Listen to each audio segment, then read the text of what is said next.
Жестока дебата во собранието за прекроената државна каса. Министерката за финансии презентираше ребаланс на буџетот со расходи од 5,85 милијарди евра, приходи од 5,2 милијарди евра и дефицит од 726 милиони евра. Ке има повеќе пари за раст на платите и пензиите, за здравство, за изградба на патишта и пруги. Се крати од владата, службата за општи и заеднички работи, Министерството за одбрана.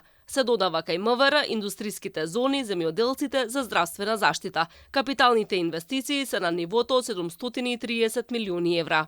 За тир зоните планирани се дополнителни средства од 1 милијарда денари, за субвенции и трансфери за директна финансиска поддршка во земјоделскиот сектор се обезбедени 1,7 милијарди денари, за студентски оброк предвидени се дополнителни средства во износ од 437 милиони денари, како и средства за исплата на стипендии во износ од 207 милиони денари. Исто така, значи со закон обврска, но во буџетот не соодветно планирано. За блок дотации планирани се дополнителни средства во износ од 300 милиони денари за материјални расходи. Пратениците од СДСМ демантираат дека претходната власт ја оставила државната каса во катастрофална состојба. Алармираат за високото ниво на јавен долг од 68% од БДП. Опозицијата смета дека наместо фискална консолидација, државата се водела кон фискална деструкција.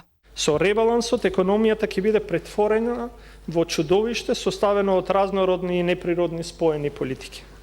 Наместо да се гради економија која обезбедува можности за сите, ќе гледаме заробен систем кој функционира само за привилегираните.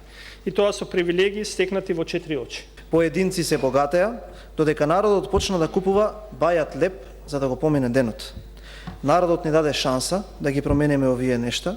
Расправата во матичната комисија за финансирање и буџет во собранието ќе трае 10 дена. Пратениците поднеле 58 амандмани. Се очекува ребалансот на буџетот да биде изгласан во собранието на почетокот на август.